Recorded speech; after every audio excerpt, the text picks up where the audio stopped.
এই জাদুবিদ্যা সত্য।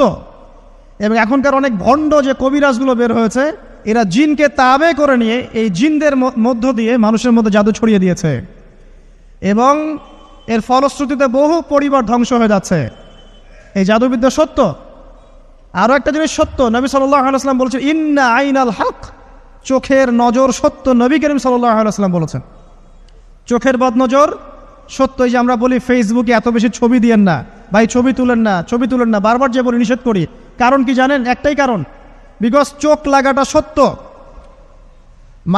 মানুষের চোখ লাগে, এই কথা শুনলে অনেক মজুমদাররা হাসবে না? কথা বুঝতে পারেন নাই? কিন্তু এটা সত্য, কারণ নবী করিম সাল্লাল্লাহু আলাইহি ওয়াসাল্লাম যা বলেছেন সাদাকাল্লাহু ওয়া সাদাকা রাসূলুহুল কারীম, নবী যা বলেছেন, আল্লাহ যা বলেছেন চিরায়ত সত্য, এর বাইরে কোনো সত্য আছে? আচ্ছা দেখেন, আমি বললাম যে জাদুবিদ্যা সত্য। এই জাদুবিদ্যার চর্চা মানুষ করে, এখনও করে, এবং এই জাদু দিয়ে মানুষের ক্ষতি করার জন্য জিনের প্রয়োজন হয়, দুষ্ট জিন। এই জিনগুলোকে মানুষ তাবে করে মানুষের ক্ষতি করার চেষ্টা করে। দেখবেন এখন গ্রামে গঞ্জে শহরে সব জায়গায় ছড়িয়ে পড়েছে না? দেখবেন, খুব সতর্ক থাকবেন। আমি পরে সলিউশন বলছি আপনাদেরকে। আরেকটা বলেছি, নবী সাল্লাল্লাহু আলাইহি ওয়াসাল্লাম বলেছেন চোখের বদনজর এমন সত্য যে একটা উটকে এই রান্নার ডেকচির মধ্যে ঢুকাই ফেলতে পারে। মানে একটা উট খুব সুন্দর ভালো, আপনি দেখছেন মাশাআল্লাহ বলেন নাই, নজর লেগেছে, উটটা মারা গেছে, দেন তারপর তাকে জবাই করে খেয়ে ফেলতে হয়েছে। একজন সাহাবী গোসল করছিলেন, গোসল, এটা হাদিস সহিহ, এই যে আলেম ওলামা যারা আছেন তারা জানেন যে এই হাদিস সহিহ।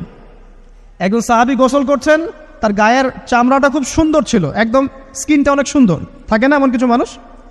আচ্ছা, এখন আরেকজন সাহাবী এই গোসল দেখছেন দূর থেকে, দেখে বলছেন যে কি চমৎকার তার শরীরের রংটা, যেন কুমারী নারীর মতো, অনেকটা এমন একটা কথা তিনি বলেছিলেন।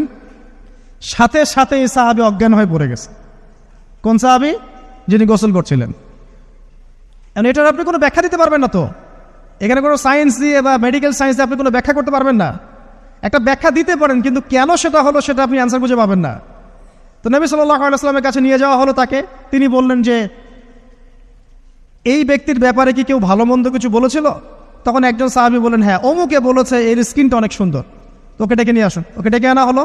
ডেকে আনার পর নবীজি তাকে অনেক শাসালেন, তোমরা তোমাদের ভাইদেরকে কি মেরে ফেলতে চাও? তখন এই সাহাবী তো অবাক, আমি আবার কখন মারতে চাইলাম ইয়া রাসূলুল্লাহ? আমি তো মারতে চাই নাই, আমি তো খালি বলেছি যে তার গায়ের রংটা অনেক সুন্দর। তখন তিনি বললেন, কেন তুমি সুবহানাল্লাহ বললে না, কেন তুমি মাশাআল্লাহ বললে না? যখন মাশাআল্লাহ বলবেন, সুবহানাল্লাহ বলবেন, নজরটা লাগবে না।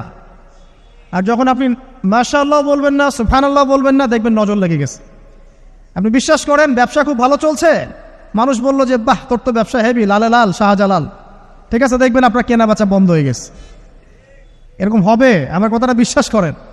এটা কিন্তু সায়েন্স প্রমাণ করতে পারবেন না, আল্লাহ এবং তার রাসূল বলেছেন, তার উপরে কোনো সত্য নেই। আছে সূরা কাহফ 29 নম্বর আয়াত পড়ে দেখেন, আল্লাহ পাক বলছেন ওয়াকুলিল হাক্কু মির রাব্বিকুম, সত্য সেটাই যা তোমার রবের পক্ষ থেকে আসে। ফামান শাআ ফালইউমিন, যার ইচ্ছা হয় বিশ্বাস করুক, ওয়ামান শাআ ফালইয়াকফুর, যার ইচ্ছা হয় সে অস্বীকার করুক। এই কারণে আমরা বলি ফেসবুকে এত বেশি ছবি দেওয়া, এই আই ওয়াশ করা, এই যে শোডাউন করা, হ্যাঁ, ইসলামের কিছু কাজ করলেন একদম মানুষকে না দেখাইতে পারলে ঘুম হচ্ছে না, এগুলো বন্ধ করেন, এগুলো বন্ধ করে দেন আল্লাহর ওয়াস্তে। অফলাইনে কাজ করেন, নিজেকে গোপন করার চেষ্টা করেন।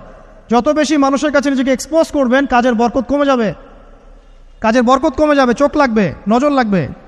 এবং চোখ লাগা বদ নজরে বহু আলেম আস্তে আস্তে মাঠ থেকে মাইনাস হয়ে গেছে না? যায় নাই? এখন কি আলেমদের সংখ্যা বেশি না কম? যত দিন যাবে আলেমের সংখ্যা আরও কমে যাবে।